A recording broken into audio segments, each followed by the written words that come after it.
a significantly important issue. So here there are two things. For a company that actually uses the data, it is actually a source of economic monetization.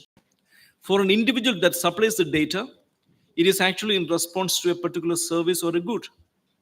So in the act of exchanging the data, you are actually creating a public good.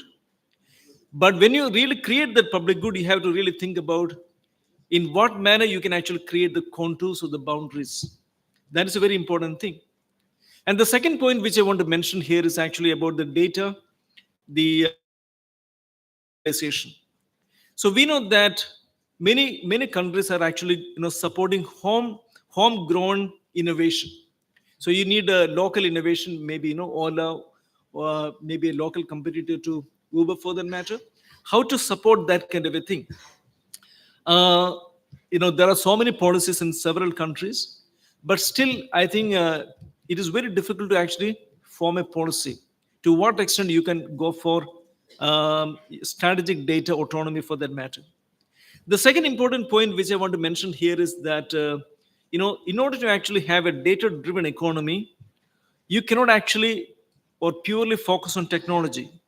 So when we think about especially green technology for that matter, we have to also invest heavily in renewable energy for that matter.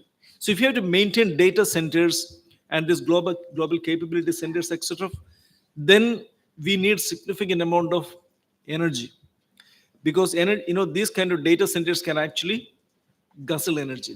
They are energy guzzlers. So we need green energy for that matter.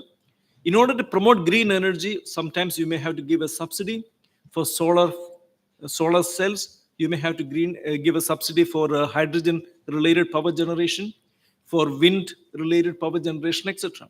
So the government should have the kind of autonomy to decide in which particular sector subsidy and the government incentives can actually be given.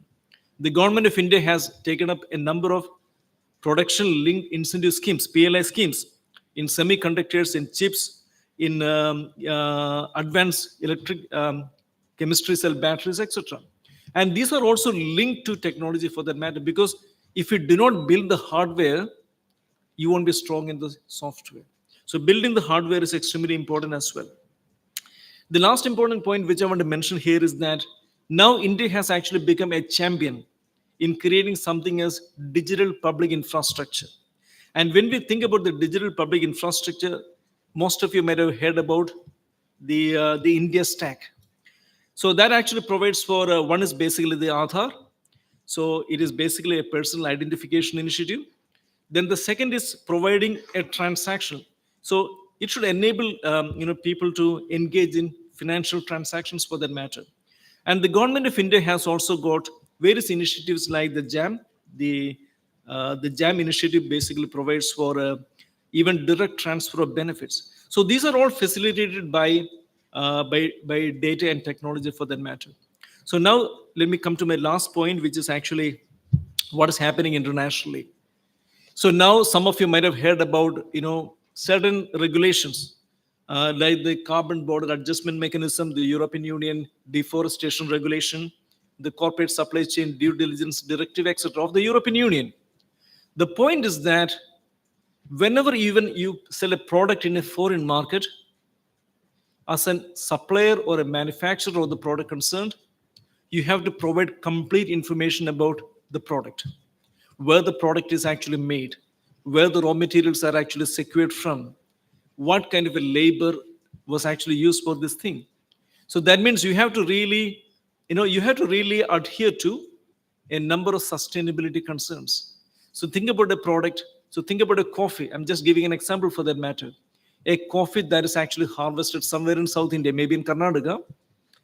But if that coffee is actually grown in a location which is deforested, the European Union will say, we won't actually take any product from a particular property or land which was once a forest and then it was deforested by violating the forest laws in that country. And if you really want to sell the product, you need technology. So they have got geolocation based information about from which particular plantation the product was actually procured from, whether it was a forest land or not. And sometimes some countries also require whether you employed fair labor, whether you paid proper wages to the people who were engaged in the coffee plantation. But let me tell you, all this is now possible because of blockchain and related technology. So technology can be an enabler, and it can be an enabler for sustainability. So this is a fantastic conference. I really thank the organizers, the North Cap University, and the administrative staff, and Professor Hegde in particular for reaching out to me. And I look forward to the speech of Justice Bhuyan. So thank you so much. Have a great conference. Thank you very much.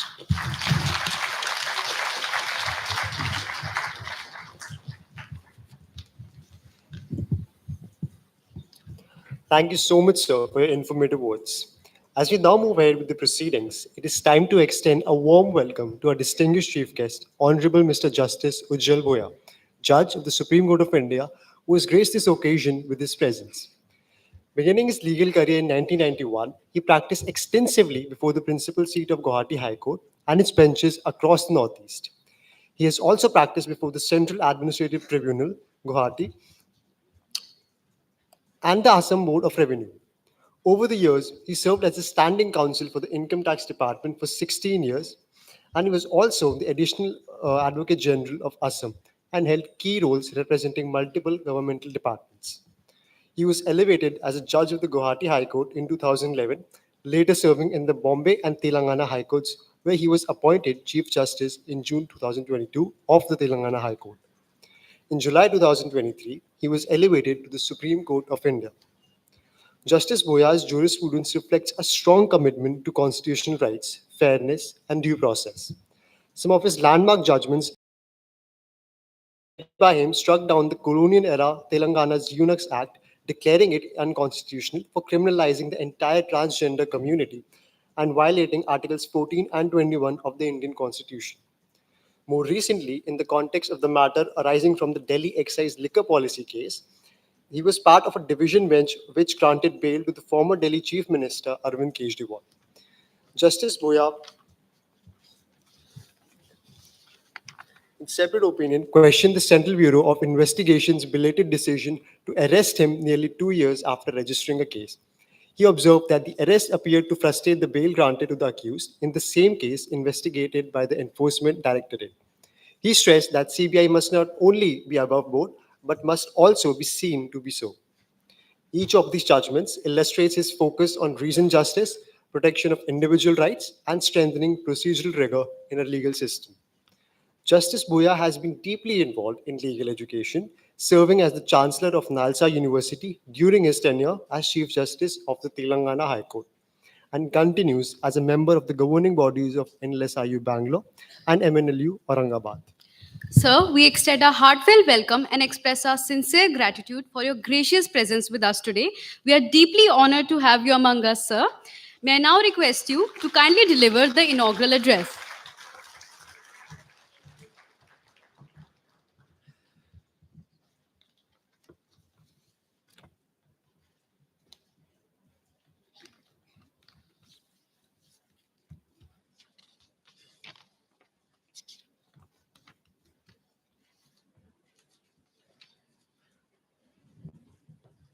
Professor Dr. James Nithumpara,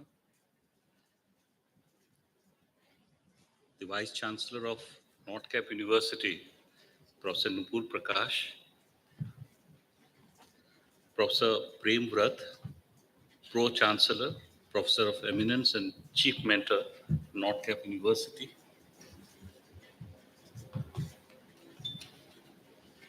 Professor Manjula Batra, Senior Professor, former Dean and Head, Faculty of Law, Jamia Millia Islamia, Professor Dr. V.G. Hegde, Senior Professor, North Cap University and former Chairperson, Center for International Legal Studies, School of International Studies, Jawaharlal Nehru University, Professor Dr. Archana Sharma, officers and distinguished members of the faculty, delegates, and my dear students.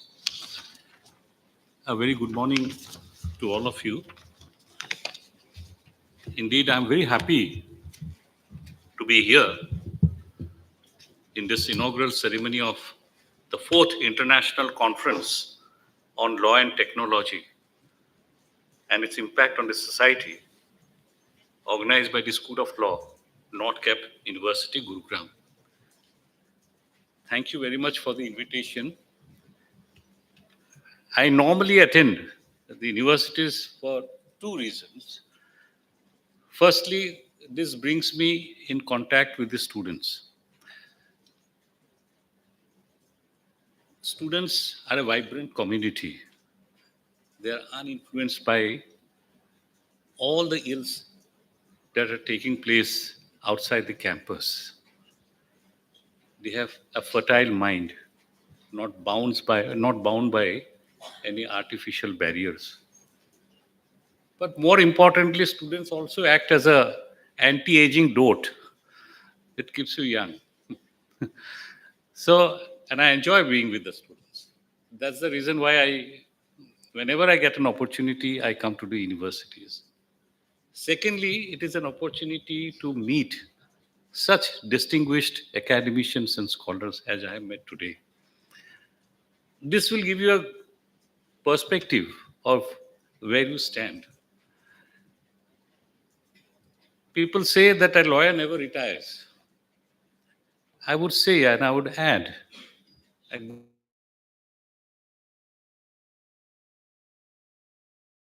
with the students.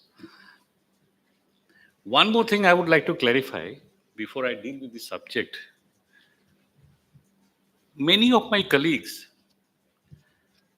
they have some kind of a reservation or hesitation in visiting or attending functions, including academic programs in private universities.